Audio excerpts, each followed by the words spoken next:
7 de la mañana con 30 minutos. Como es de conocimiento público, el día de ayer la Corte de Casación ratificó en la totalidad de la sentencia inicial que se había establecido contra el expresidente Rafael Correa, el ex vicepresidente Jorge Glass y más de 14 implicados en este caso de sobornos. Para entender desde el punto de vista jurídico lo que sucedió el día de ayer y las repercusiones que va a tener esta situación, nos acompaña el doctor Marcos Martínez, que también fue asambleísta constituyente. Gracias por acompañarnos y muy buenos días. Bueno, ¿qué lectura se puede dar a esta decisión de la Corte de ratificar ya en última instancia la sentencia contra el expresidente Rafael Correa y 15 personas involucradas más? ¿Cuál es la trascendencia histórica jurídica de la decisión del día de ayer? Muchas gracias, Fabricio, muchas gracias, amigos televidentes, es un honor para mí estar aquí. Yo creo que hay grandes lecciones de esta resolución de la Corte. Yo creo que primero una lección moral, ¿no? Una lección moral de que los actos de corrupción tarde o temprano se pagan. Aquí hablamos de que se ha castigado justamente a la clase política, pero también al sector privado, ¿no? Aquí vemos grandes empresas como Hidalgo, que van a tener que enfrentar, cuyos representantes van a tener que enfrentar largos años de prisión. Entonces, esto es una gran lección. La justicia ha brillado por sus méritos, los méritos del doctor de la Cadena, personaje al que le conocíamos por su trayectoria límpida, recta aquí en Imbabura. Yo creo que aquí la lección moral es fundamental, porque son las clases dirigentes, Fabricio, los políticos, los que ponen el ejemplo. Hay un etos social que puede decir que es un etos social que nos da a los ecuatorianos una tendencia a la corrupción, pero eso no es así. Quien repotencia la corrupción son las clases dirigentes. En este caso, el mal ejemplo viene desde las clases dirigentes. Si un presidente de la República comete los actos que reñidos con la ley, los actos de corrupción que conocemos, arrastra a toda la sociedad. El mal ejemplo arrastra a toda la sociedad. La sociedad se ve reflejada en ellos y de alguna manera quiere ser como ellos. El sector privado, que se consideraba impoluto, libre de culpa, aquí en esta sentencia se demuestra que los lazos entre sector político y sector privado, que todos conocemos que existen, son reales y giran alrededor de la corrupción. Es de alguna manera la primera vez que se evidencia formalmente y se sanciona formalmente algo que a nivel político se lo conocía a voces, pero no trascendía a nivel judicial. Sí, esto es un tema, una observación muy importante, Fabricio, porque decía el gran estadista Velasco Ibarra, nosotros podemos ver el cadáver, pero mientras el comisario, en ese tiempo los comisarios levantaban los cadáveres, mientras el comisario no levante el cadáver, mientras no se haga el acta de defunción, no existe cadáver. Y esa es la leguleyada. Es la letra de la ley, no del derecho y la justicia, porque todos los ciudadanos ecuatorianos hemos leído los reportajes, las referencias, los datos de que en estos 10 años hubo una corrupción pavorosa y sin embargo nadie se atreve a decir presunto culpable, ¿no?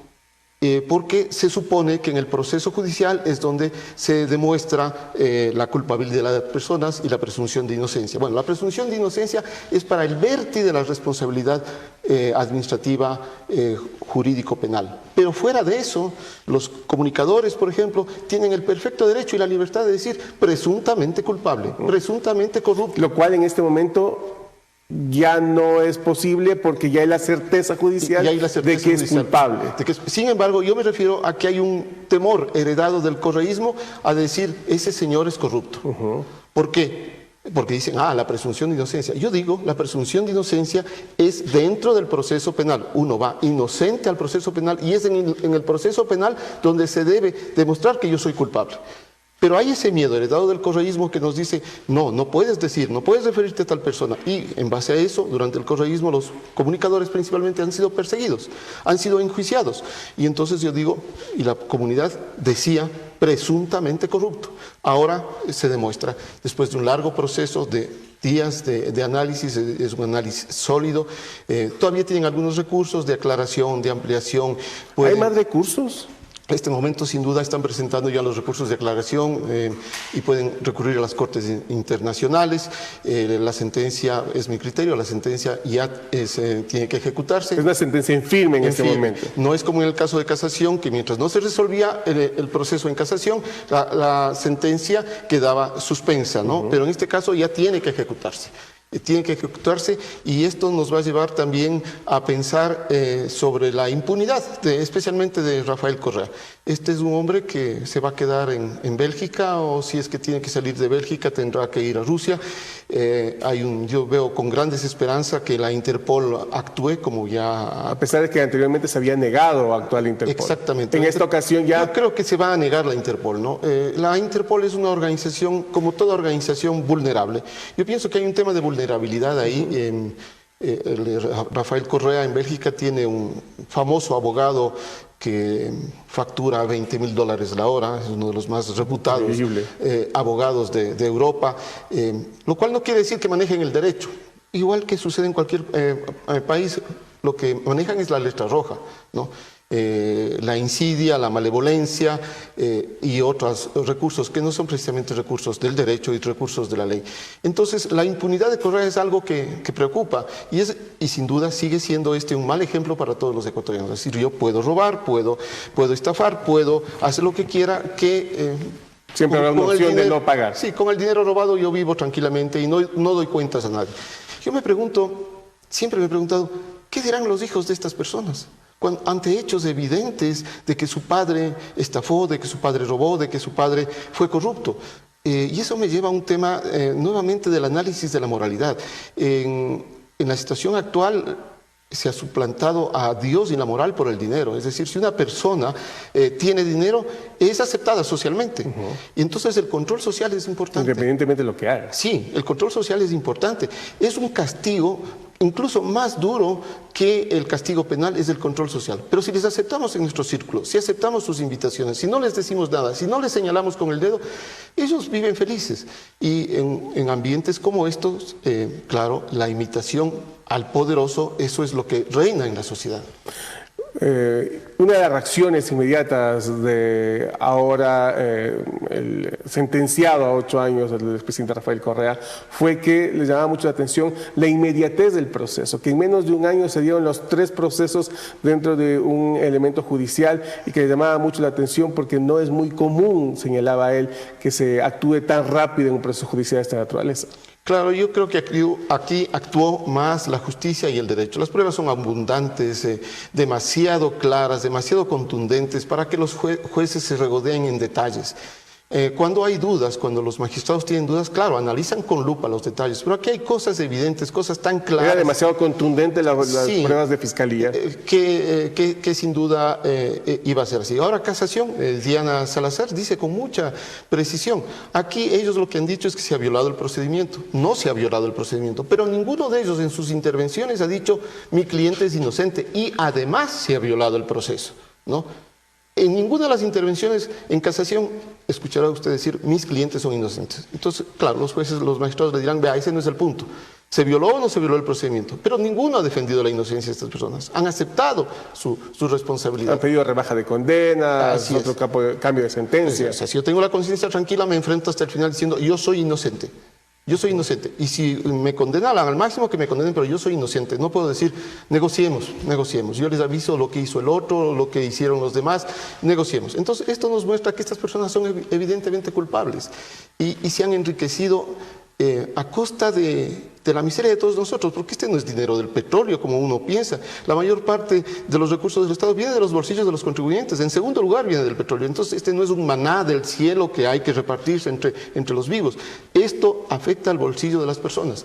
Entonces a mí no me interesa la política, escucho yo, no me preocupa la política. Este es un error.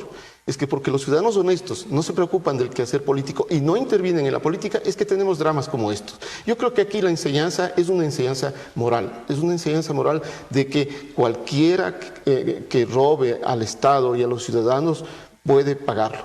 Hemos visto situaciones extremadamente injustas que han sido probadas, ¿no? Hay personas que roban un celular y que son condenadas a años. Hemos visto personas que roban al Estado por miles de millones y gozan de total impunidad. Entonces, de alguna manera, como que empieza a cambiar este tema de la justicia.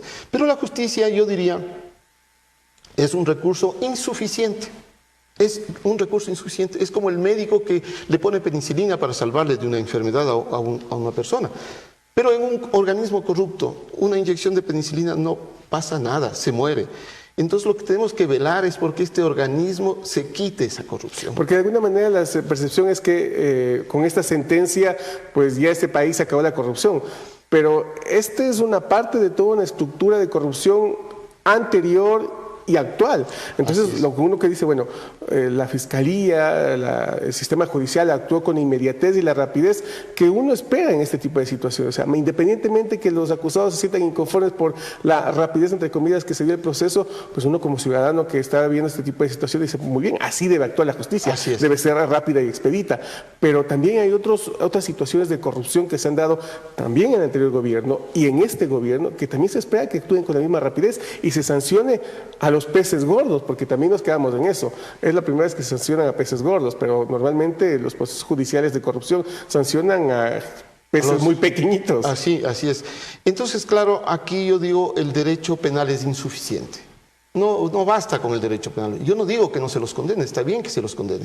Pero es el control social el más importante. El control social, el control anterior a la corrupción, que es responsabilidad también del Estado, del gobierno. El control posterior, que es un control que es responsabilidad de los legisladores, hacer leyes adecuadas y nuevas. Y el control que es el de las personas. Las personas en su pequeño ámbito deben pensar, ¿qué puedo hacer yo frente a un panorama así? Lo más sencillo, voy a dar ejemplo a mis hijos de que yo no soy como estos sujetos, ¿no? Voy a dar ejemplo en mi comunidad, en mi parroquia, en mi grupo del condominio, con transparencia en las cuentas, etcétera. Y señalando sin miedo a los corruptos. Es decir, si son amigos, si son conocidos, seguirá la amistad, pero yo le señalaré, yo le indicaré, yo le diré, en este punto no puedo apoyarte. Pero sin control social, pensar que solo la justicia va a solucionar el problema, no es así, ni fusilando, ¿no? Ni fusilando a las personas. Es apenas una inyección en un cuerpo corrupto. Este cuerpo corrupto tiene que empezar a sanar. Esta frase muy conocida, los pueblos tienen los gobiernos que se merecen, me parece a mí que es falsa. Desde antiguo me parece que Martín Sánchez de Anglería, un mártir de Anglería, es un confesor de la reina Isabel, decía, el rey juega y todos son taúres. La reina reza y todos rezan. Es decir, son las clases dirigentes las que arrastran con su ejemplo a toda la comunidad. Entonces, si en el etos social existe cierta tendencia a la picardía, como es en nuestro caso ecuatoriano, eso se repotencia con el mal ejemplo de las clases dirigentes. ¿Por qué yo no voy a robar en mi pequeña comunidad o en mi condominio? Si este señor se ha llevado por miles de millones, ese es el ejemplo. En una sociedad, además, que se ha sustituido, como digo, a Dios, se ha sustituido a la moral por el éxito a cualquier precio. El éxito a cualquier precio es el Dios y el dinero es el Dios. Entonces, si no hay un cambio también en esto, un regreso a nuestros valores morales, éticos, la corrupción seguirá. Un tema importante, una reflexión importante con respecto a este hecho que ha marcado un hito en la historia judicial y política del país, esta sanción, esta ratificación de la culpabilidad del expresidente Rafael Correa, del ex vicepresidente Jorge Glass y de 14 personas más, tanto expolíticos como empresarios involucrados en esta trama de corrupción. Muchas gracias por estas reflexiones importantes. Nos vamos a una pausa, seguimos con más entrevistas.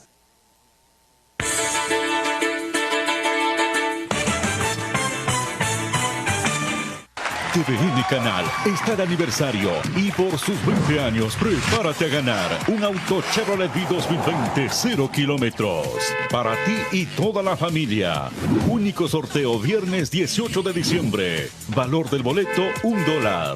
Puntos de venta en la Casa del Gin, Gian Ibarra, Ocasión Boutique, Ocasiones, Toto, Difit Sport, Sportbike, boleterías de Star Cines, sitios de venta de lotería en Laguna Mall, La Plaza Shopping, Terminal Terrestre o en la tienda de tu barrio. Compra ya tu boleto. TVN Canal, en sus 20 años, te pone sobre ruedas.